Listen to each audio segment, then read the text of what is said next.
Founded in 2007, MTech India was incorporated with a mission to understand and address customers' challenges in managing their digital asset across all sizes and any vertical through proper channel.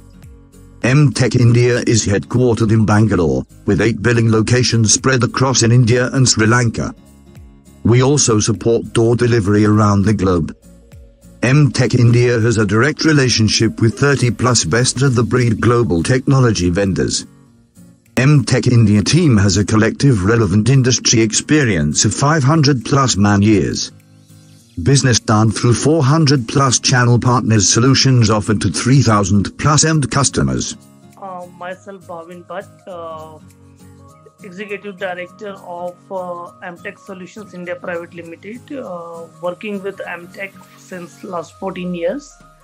I have incorporated this company India operation in 2007. Coming to the background, I'm having around 28 years of IT technical exposure. I served as multiple companies as a technical manager or technical resource or technical consultant. But since last 10 years, I've moved to the business and running this company in the capacity of executive director.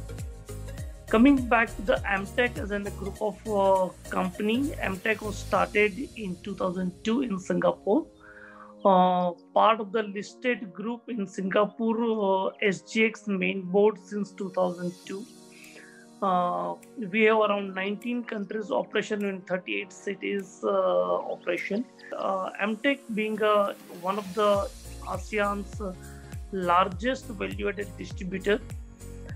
We bring new technologies to the Indian market. We introduced Palo Alto to India. We introduced SolarWinds to India. We brought Riverbed to India. So if you look into history, we brought multiple companies, including Imperva, CyberX, so on and so forth, around 30 odd companies to this continental and value-added service.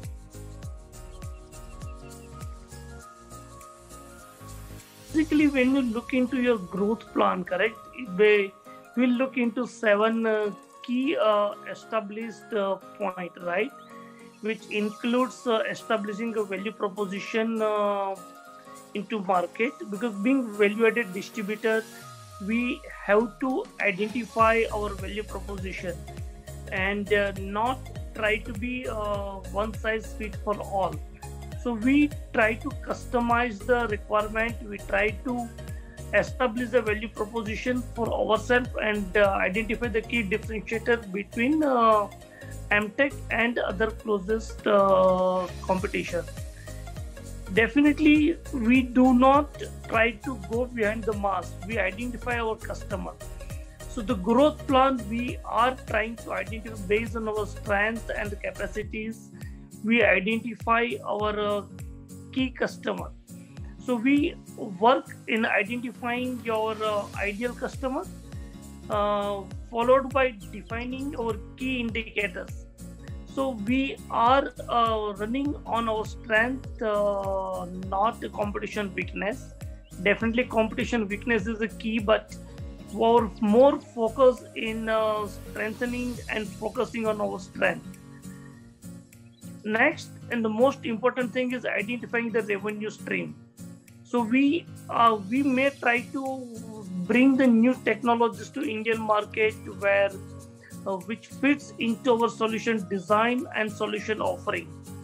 So if you look into the history of MTech being value-added distributor in this market, we have very few customers who using 1 or 2 products from MTech. So we try to be part of the journey of the customer, not in terms of the sales cycle, but in the path of the success story of the customer. We try to be with customer from their security framework design, orchestration layer design of the entire IT security, defining technologies and decide the product. So we don't jump into the products on the day one. We try to be part of the customer. We try to act as a free value-added advisor, technical consultant to our customer. Next is look into nearest competition, not our competition, but the product we bring into the Indian market. There are competition to those products, and we look into that and we identify the again key differentiator between the product we are serving to the market and other available products in the market. So if you look into complete ROI, right? If you be part of the journey of the customer, the problem resolving, we make huge differentiate and look into the competition area where they make more and more comprehensive solution. Last but not least, we invest a big time in talent.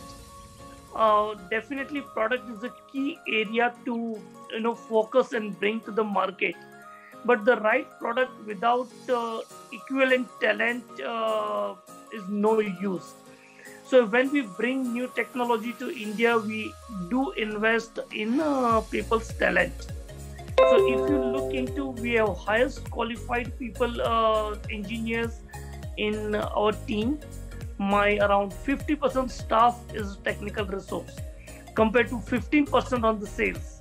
The ratio, if you look into sales versus technical, is a 15 versus 50. So we are almost 3x more technical team compared to sales, and we believe in our partner engine to use as a Salesforce. We do not try to reinvent the wheel. We try to leverage the partner resource, partner network what we have in this market. So these are the key area we are looking into the growth plan. Definitely having the right set of products to serve the new norm after COVID-19 situation, and with the equivalent talent available at the back end, we should be able to make 100% growth in 2021 compared to 2020.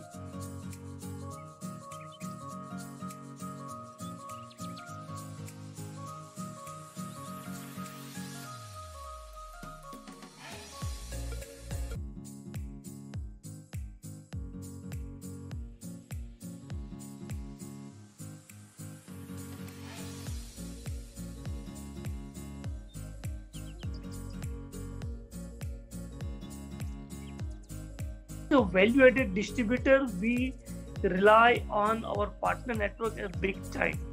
We have around 100 plus very quite dedicated partners who work with 100% dedication and loyalty with Amtech.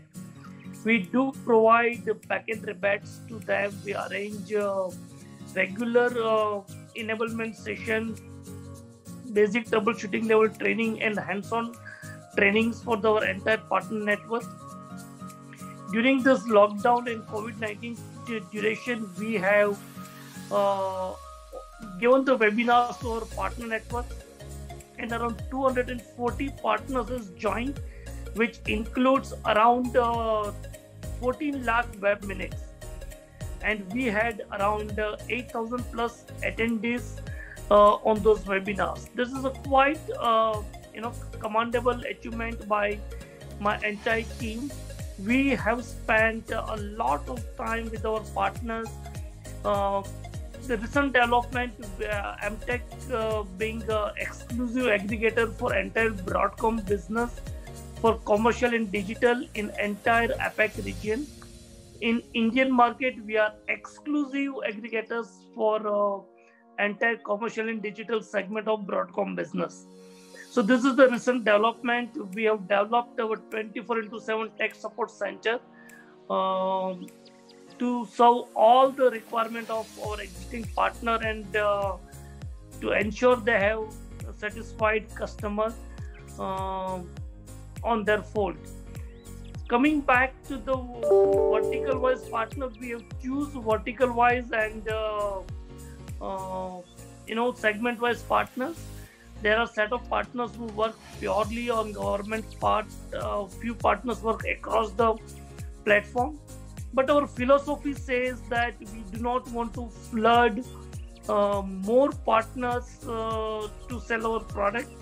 We believe in go deep compared to go wider. So our relationship with our existing partners are very, very in depth. We work hand in hand, and they are our growth engine as of now.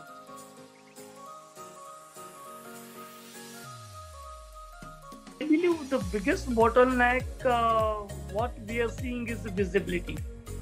So first, the bottleneck what we see is the visibility, because when you are planning to move from bare metal to virtualized to cloud, it's very important for any organization or any CXO to have the visibility how or prediction that how exactly the behavior is going to change. So there will be key indicator that you need to have that key indicator and visibility on the key areas, like how many workload you need, or what will the performance, what will be the delay. Now when your application is moving far away from the users, which is a much needed in current scenario, because we are talking about work from home, we are talking about anyness. From you should be able to use business critical applications and business critical resources through any laptop, any device, through any network, without hitting your corporate network, right? So the cloud adoption, the on-prem or virtualized environment, the biggest bottleneck in terms of planning is the visibility. Number two, second biggest bottleneck in terms of the security, what we think is the risk quantification.